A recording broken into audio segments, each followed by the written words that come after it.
using technologies, copying and pasting. I don't want to use that term because of intellectual property implications. But they were able to copy and paste and move. Instead of moving from A to B to C to D, they were able to move from A to Z and then to proceed. So this becomes a very key issue.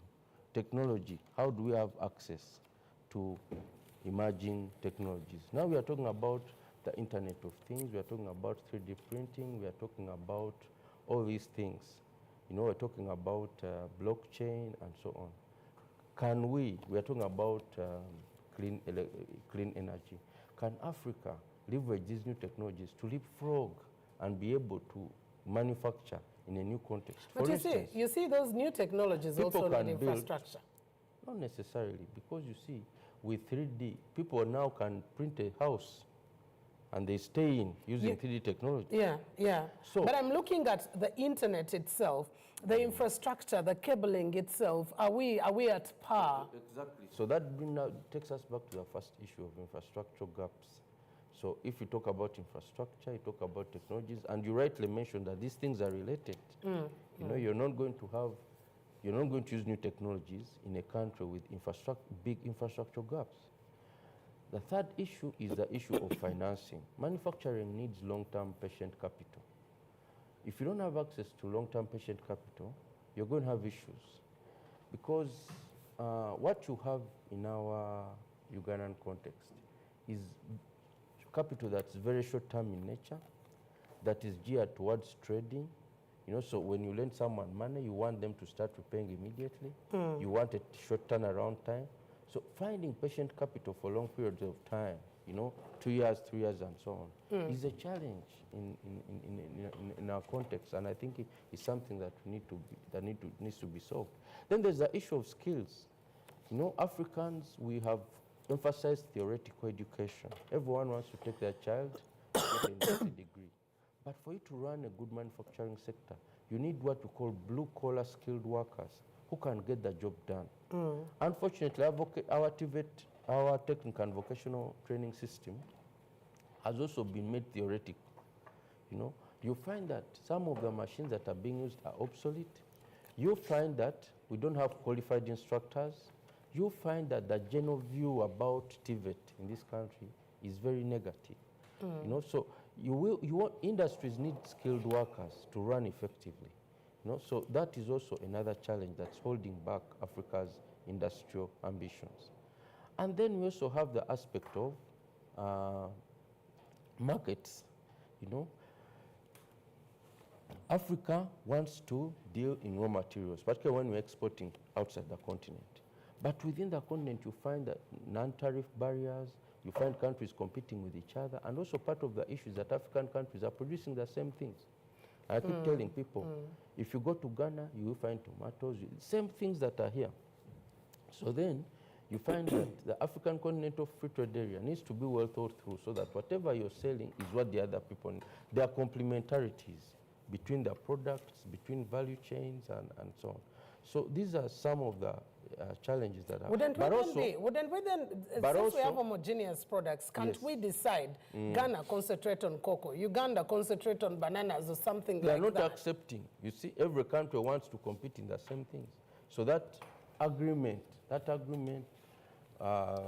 that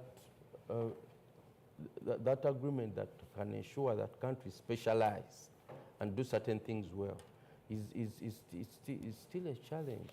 They've tried, of course, they've identified the key value chains within the African free trade area that will create potential.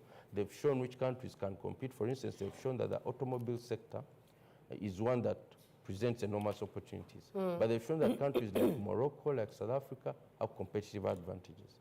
But countries like Uganda would also want to participate, as you know, through Kira Motors. But that may not necessarily be our strength. We may be strong, for instance, in adding value to food products and so on. So that is a journey that needs to be embarked on. All right. And then finally, Western countries that sell to Africa are not interested in Africa industrializing because they look at Africa as an easy market for them. So they are hell-bent on frustrating all initiatives that are aimed at ensuring that African countries industrialize and compete with them. And this is a broader challenge that we Africans need to look at and solve. Thank you, Mr. Walugembe. With us, we've also been joined by the Director of Policy Research and Advocacy, that is Mr. Alan Senyondwa from the Uganda Manufacturers Association. We are glad to have you, Mr. Senyondwa, and good morning to you. Good morning, and good morning, viewers. I'm glad to be here, Mildred. Pleasure. Definitely. You found us midway a conversation around, first of all, broadly looking at Africa on the heels of course, the African Industrialization Week, on what could be some of our challenges to the industrial and manufacturing path as a continent, because we remain very low in terms of our contribution to the world's market of manufactured goods. Where are the bottlenecks, in your own view as well? Having talked about infrastructure, technology, financing, and the skills that Mr. Walugembe did talk about here. Yes, please. Maybe before we begin to talk about where the bottlenecks, let us just talk a little bit about a few statistics. And the statistics help, and data helps you to actually see where the problems are. Now, Africa is in a very unique place since we have begun at the Africa level. It's in a very unique place. Number one, it's, from the negative side, Africa contributes about 2 to 3% of global trade. Yes. That means you are basically not on the scene. Almost invisible. Almost invisible. With the two giants, three giants basically, in the north, in the west, and in the south. That is Egypt in the north, you have Nigeria in the west, and South Africa in the south. You could also add and say that the beautiful thing with East Africa, we are nearly at the same level. Yes, Kenya is a little bit ahead, but at the end of the day, when you look at the East African community, you are not really so far from each other. Now, on the good side, Africa has the youngest population. Yeah. Africa has the highest growth rate on earth. Africa is very big.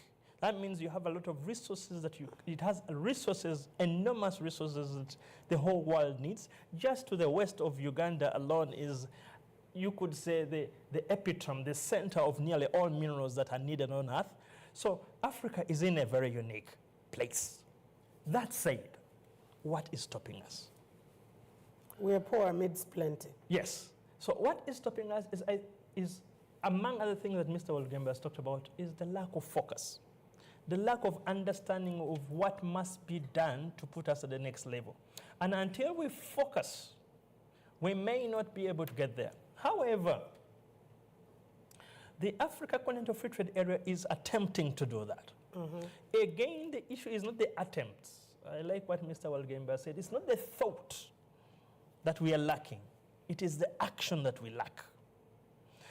And to understand what really growth means, because someone said that trade, or you can say industrialization, is a war. Because as you industrialize, that means you take away the advantage of another. Right. So it is not a natural growth that you are going to industrialize automatically. And it's going to be welcomed and embraced. It's going to be welcomed. You must actually put, you have to have the shove, you must push, you must act, you must focus, you must really do a lot of things that lead you there. So it is not a natural thing that we are going to grow naturally. It is a deliberate thing. It is a deliberate thing for us to understand, just like China understood that it had to really push this industrialization agenda. The rest is history for China. Yeah. We all know now, right now, that China is known as the factory of the world, to such an extent that right now they have an overproduction of solar panels. That they have produced so many solar panels that they are so cheap in China, they don't know where to take them, so they have to look for where to take them. And where, guess where? Africa. Thank you. Yeah. So once you begin to focus on industrialization, once you begin to attack it as it should be, the rest falls into place.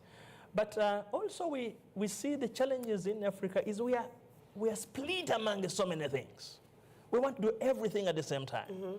And that is also what's hurting us. We want to be the best at everything. So we are not focusing on what we should do.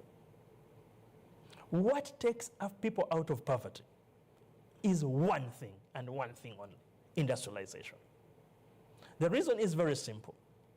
It's because industrialization has the potential to link other sectors. It is the sector that links agriculture to the services and sale of agricultural products.